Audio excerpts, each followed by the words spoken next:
Magsitayo na po ang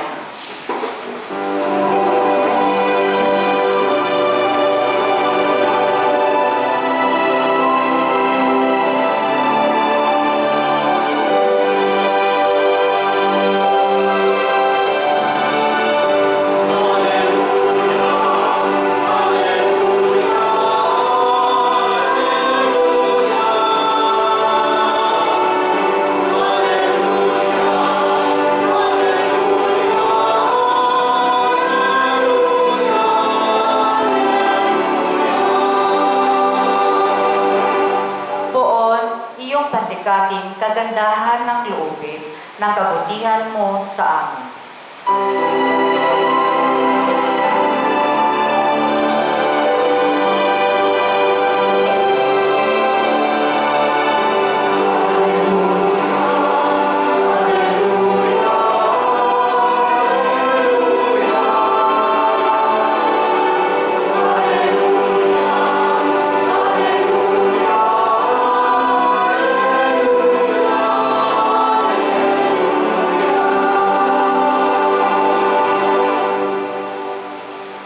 Sumainyo ang Panginoon. At sumainyo rin. Ang mabuting balita ng Panginoon ay kay San Lucas. Papuri sa iyo, Panginoon. Noong panahong iyon, sumama kay Jesus ang napakaraming tao.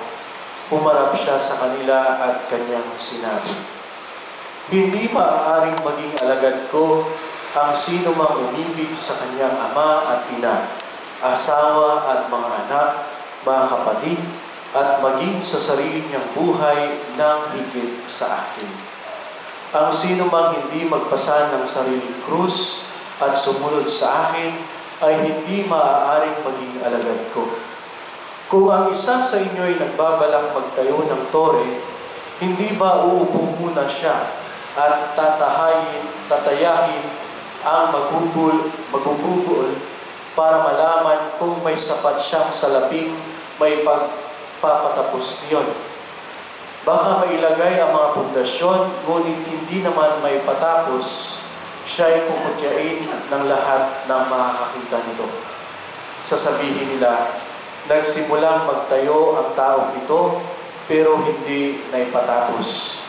O sinong hari na makikipagdigma sa kapwa-hari ang hindi mo nauupo at pag-aralang mabuti kung ang 10,000 niyang kawal ay maisa sa lupa sa kalaban na may 20,000 tauhan.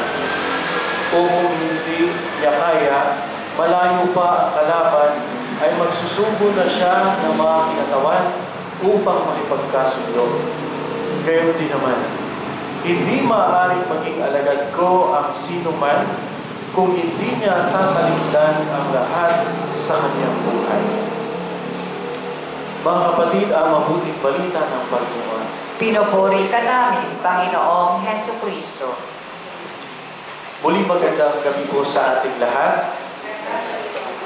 Marami pong katanungan, lalong-lalo na itong ating ebanghelyo na binasa, sapagkat may sasabi natin na bakit parang salungat?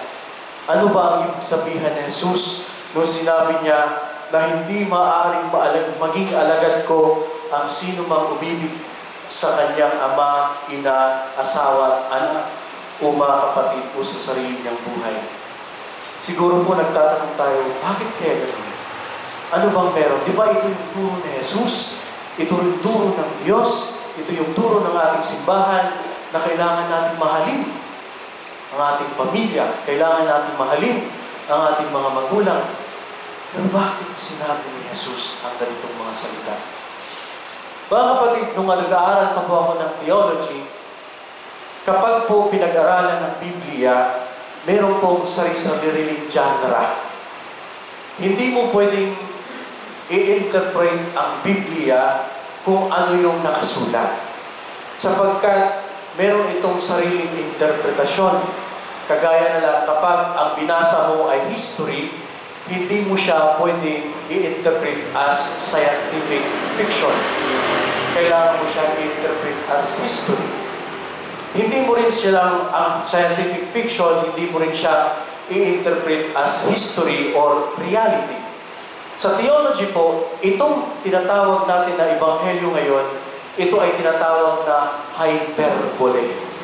Siguro kung kayo ay nag-aaral ng grammar or English o ano pa man, ang hyperbole po, ito po ay tinatawag na gusto mong pagdaanan ng pansin sapagkat mabigat o kailangan tugunan. Kailangan may significance. Kaya si Jesus na mismo nagsabi na, kung gusto niyo maging alagad ko, dapat ganito ang gawin niyo. He speaks about priority. He speaks about the significance of discipleship. That radical discipleship is indeed necessary in following Christ or Jesus. Kaya nga po nasabi niya ito na dapat unahin natin si Jesus. Dapat unahin natin ang mga turo na Jesus kung tayo ay gustong sumunod sa Kanya. Kaya nga po, sa pangalawang sulat o sa pangalawang talinghaga na sinabi niya dito na, sino bang tao ang magtatayo ng tore na hindi mo nauupo? At kailangan niya pag-isipan kung itatayo niyang tore, ay ito ba ay matatapos niya o hindi. Ganon din yung pagsunod natin sa Kanya. No? Na sa pagsunod natin kay Jesus, kailangan muna natin isipin, ito bang gagawin ko ay karapat-dapat ba? Ito bang gagawin ko ay kaya ko ba? Kaya nga po minsan, kung mapapansin natin ngayon, halimbawa na lang sa pag-aasawa. Oo, maraming tao ang gustong mag-asawa. Pero hindi minsan naisip ba nila na sa pagpasok nila sa ganitong buhay, naisip ba nila na, kaya ko ba ito? Handa na ba ako sa ganitong klaseng buhay? O kaya naman, kaya ko bang ibigay ang sarili ko para sa Kanya kahit ano man ang mangyari? Handa ko na bang sundin ang turo ni Jesus sa pagmamahal sa kapwa? Ito yung kailangan natin sundin. Ito yung kailangan natin isipin. At the end of the day, or along the journey, minsan marirealize na natin na nagkamali ako. Kaya si Jesus, prinangka niya ang kanyang mga alagad. Maraming susunod sa Kanya, maraming sumusunod sa Kanya. Tinanong niya, sinabihan niya, ang pagsunod niyo ba sa akin, ito ba ay buong puso? Sapagkat hindi madali. Maraming mga sakripisyo, maraming mga hapis na mararanasan. Maraming kapahamakan na darating sa inyong buhay. Kaya ang ating unang pagbasa ngayon, kailangan natin ng karunungan ng Diyos. Kailangan natin manalangin na sana kung ano man yung mga desisyon natin sa buhay ay naaayon sa Kanyang kalooban. Ano man yung mga desisyon natin sa buhay, nawa sana sa karunungan ng Diyos at sa awa ng Diyos, may sa buhay natin ito. Ang ikalawang pagbasa, ganun din. Dahil sa magandang mabuting balita na dala ni San Pablo, ano ang kanyang naramnan? Kapahamakan, ilang buwan. Kaya ito din para sa atin ay isang paalala na ang pagsunod kay Kristo ay hindi madali. Tanong, kaya ko ba? Kahit ano man ang estado natin sa buhay, ikaw man ay reliyoso, ikaw man ay naglilingkod sa simbahan, ikaw man ay pari, ikaw man ay may asawa, may anak, sa bawat desisyon natin sa buhay, sa pagsunod kay Jesus, sa pagsunod sa Kanyang mga turo, ang tanging tanong, kaya ko ba? Kaya ko ba ang pag-aasawa? Kaya ko ba ang magkaroon ng anak? Kaya ko ba ang magkaroon ng pamilya?